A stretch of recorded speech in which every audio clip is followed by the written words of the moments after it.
Huh? Whoa! Welcome to the nostalgic multiverse. Warning: the content of the nostalgic multiverse is meant for everyone, not just children. That is why nostalgia is in the name. Parental guidance is advised. This content is strictly for people 13 years or older. With that, enjoy the show. Hello everyone, Nostalgic here. So as summer has just begun, after sometime after the recording of this video, yes, it will be the beginning of summer.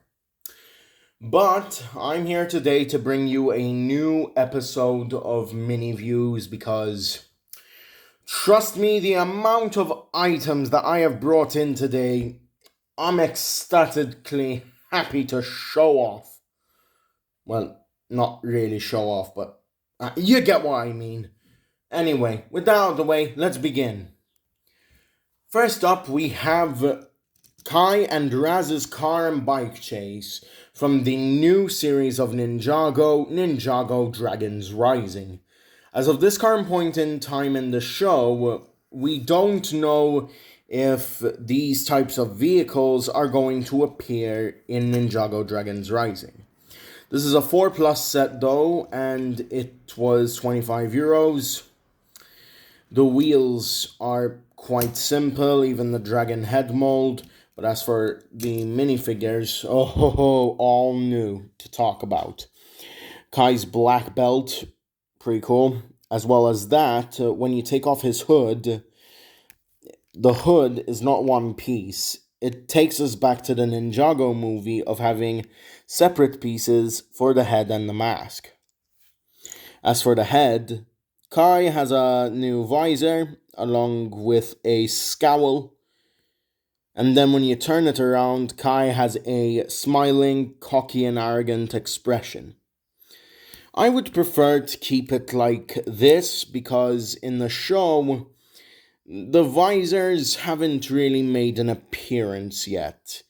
But we'll see what happens. Maybe they will, maybe they won't. Who knows? We also get the new character, Lord Roz. Now, this is going to probably trigger some Chima fans here, but it is possible that Lord Roz is from Chima. Since, spoiler alert, in Ninjago Dragons Rising, Empress Beatrix, the main villain of this new series, calls Lord Roz an outsider. And since he has the shape of a wolf or tiger, it is theorized that Lord Roz is from the realm of Chima, and considering all 16 realms have merged in Ninjago Dragons Rising, that means that Chima might be in this series. And who knows, maybe we'll see the return of Laval, Krager, and the rest of the Chima clans. We also have this mini build, which looks like it has a piece of chi with lightning sparking out of it. And a nice little temple build. But hey, pretty good. I love this set, and for €25, it's well worth it. Here we have another set for the same price. It wasn't even a 4+ set. This is the Dragon Hunter Hound, which is used by, spoiler alert, the Claws of the Imperium. And these are the Imperium soldiers. We'll also be getting Lord Rapton at some point. No, actually, there are also more generals like Lord Rapton. And I'm quite excited to get some of those minifigures, but still, it is quite nice to have at least a few bad guys so that I can build up an Imperium Empire going forward. And as for the new minifigures of Lloyd and Jay, we'll start out with Jay, because he is one of my favorites, but he's not my number one favorite. His lightning visor looks pretty cool, and I'm really glad that he has a smiling expression, because on the other side, he is ready for battle. He is like, I will not let those god darn Imperium soldiers, take over this land! And that's what I like about this new J figure. What I also like to mention is that the mask piece is entirely attached to the sword holder. And yeah, while it is technically kind of like the Ninjago movie a few years ago, I still quite like it. And as for Lloyd, well, he has got anger in him. He is angry on this side with his visor on. I love this new visor. But as for the other side, he is serious as all hell. If the claws of the Imperium come within an inch of his students, those being Sora, Aaron, and Wildfire, he will mess the claws of Imperium up. Now, let's take a look at the wolf itself. And I really also should have taken a look at Lord Roz's car. So, let's do a quick one on that. I mean, the wheels, they're just simple.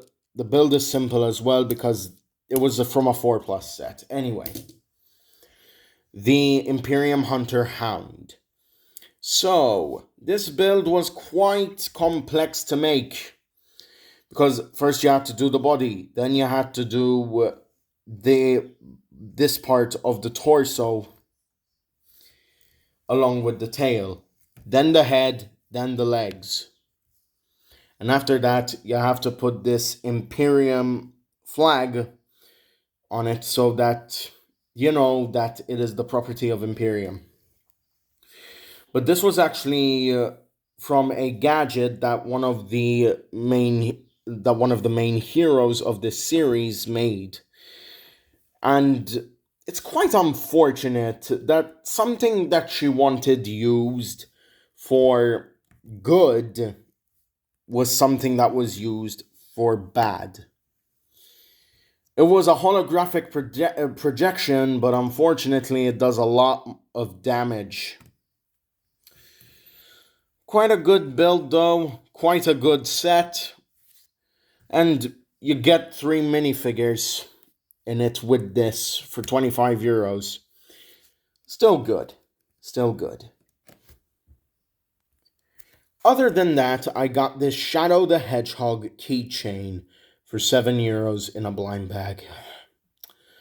I'd rather much pay 5 euros, but whatever. I paid for it. I do not give an F that it costed so much. I'm just glad I got this. One cool thing about this is that this is a rare one to find, and I got it first try. I'm not kidding. I mean, Shadow's design is cool. His pose is pretty cool as well. Kind of reminds me of some Sonic Advance or Sonic Adventure 2 art. On the whole, the detail is nice as well. He's got his air shoes. He's even got his clamps where he keeps his rings in order to stabilize him with his chaos powers. That's going to do it for the Shadow keychain.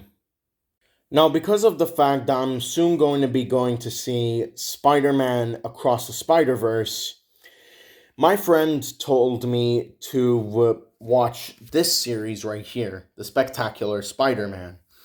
And when I saw the 3 episodes on this DVD that I had gotten from a charity shop, I was amazed. This has the same art style as 3 other shows: Transformers Animated, Scooby-Doo Mystery Incorporated, and last but not least, Ben 10 Omniverse. So when I saw this, I thought, I might as well give it a try before I go see Across the Spider-Verse. So, yeah, this is one good turn. And in all honesty, might get into Spider-Man thanks to this. I'm also watching the first 3 movies so that I can get a gist of what Spider-Man is all about.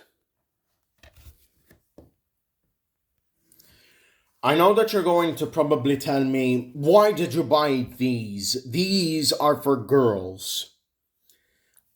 Listen, I buy them for the hairpieces. 1. 2, I buy them for the builds. And 3, they will provide more scenery when I'm doing my animation projects moving forward. Alright, you have definitive proof that I buy more Ninjago than friends.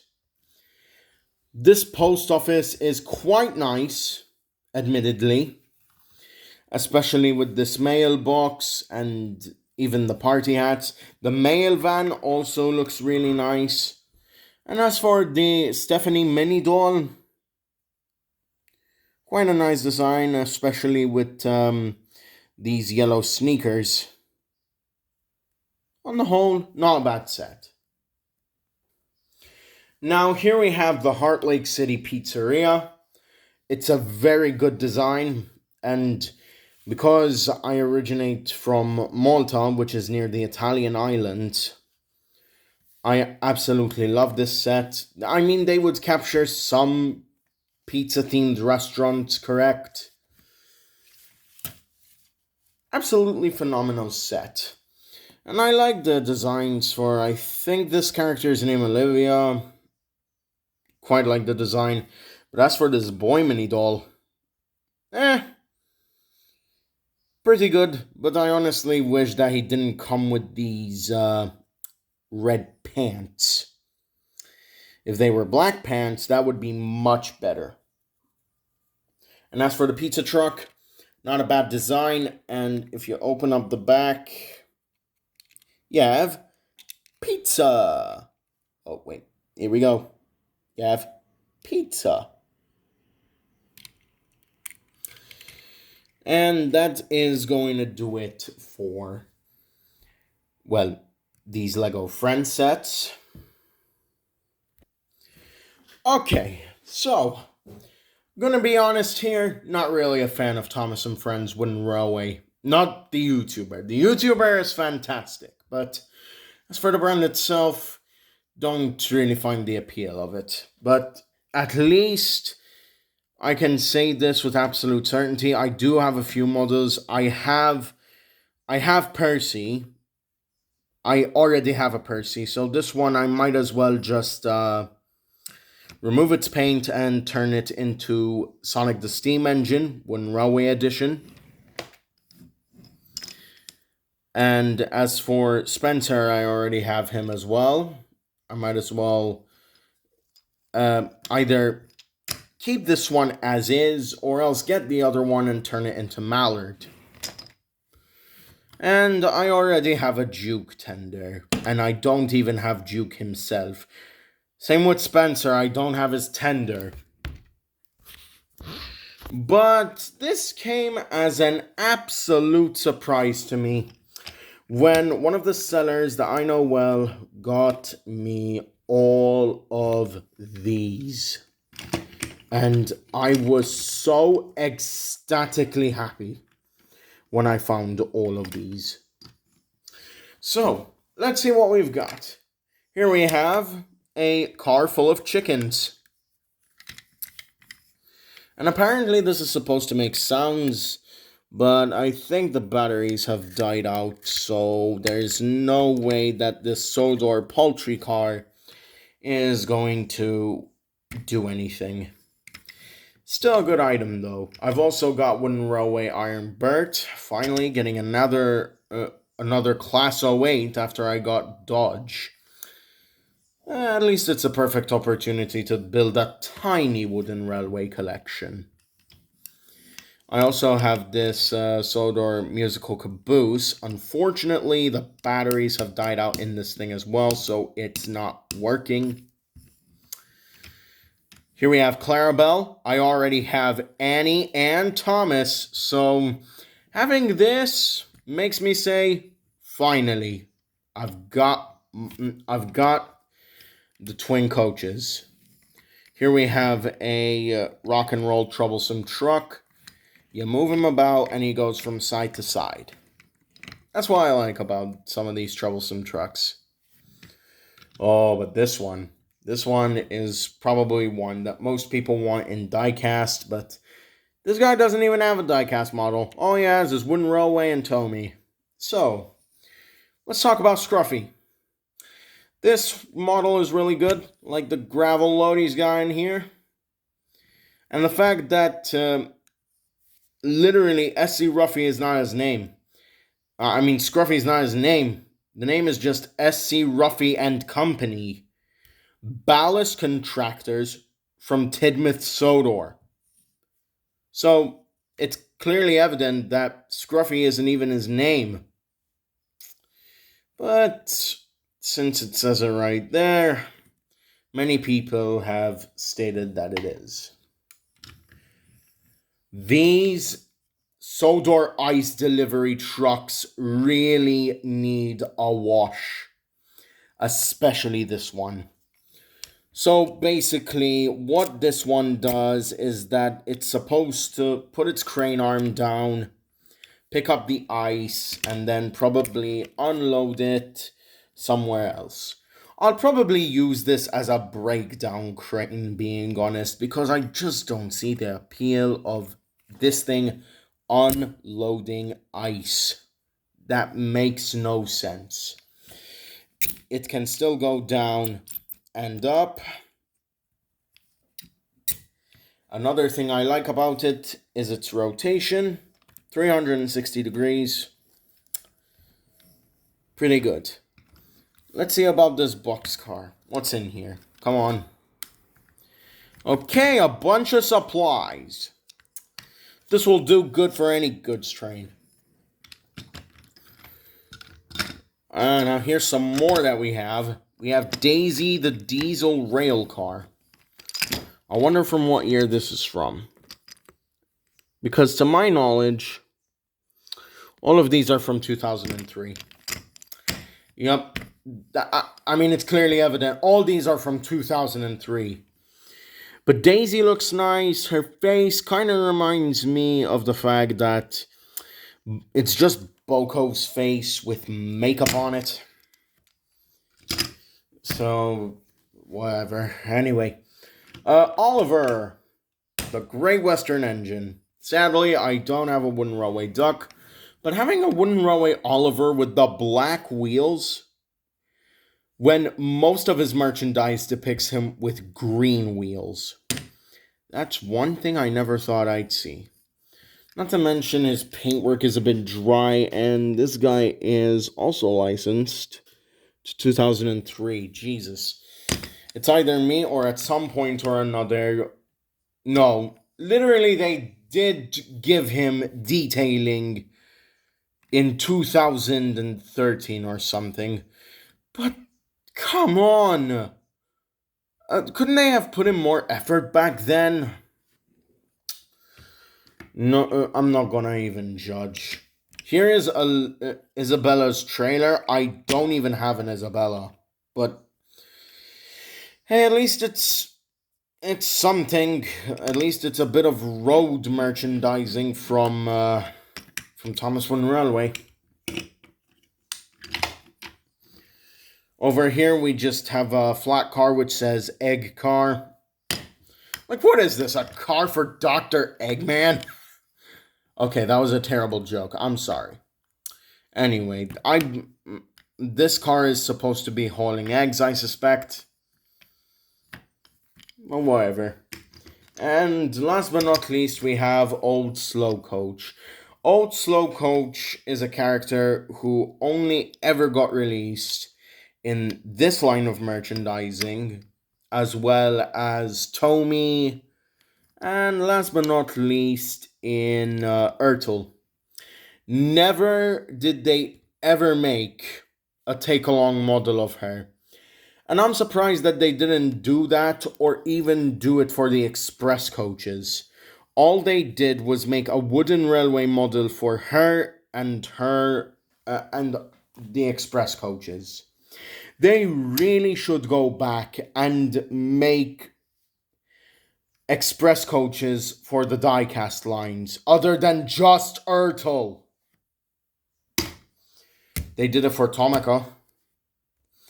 But that's enough for rambling and ranting from me about these wooden railway items. I am so glad to have these in my collection, even though I am not that big of a wooden railway fan.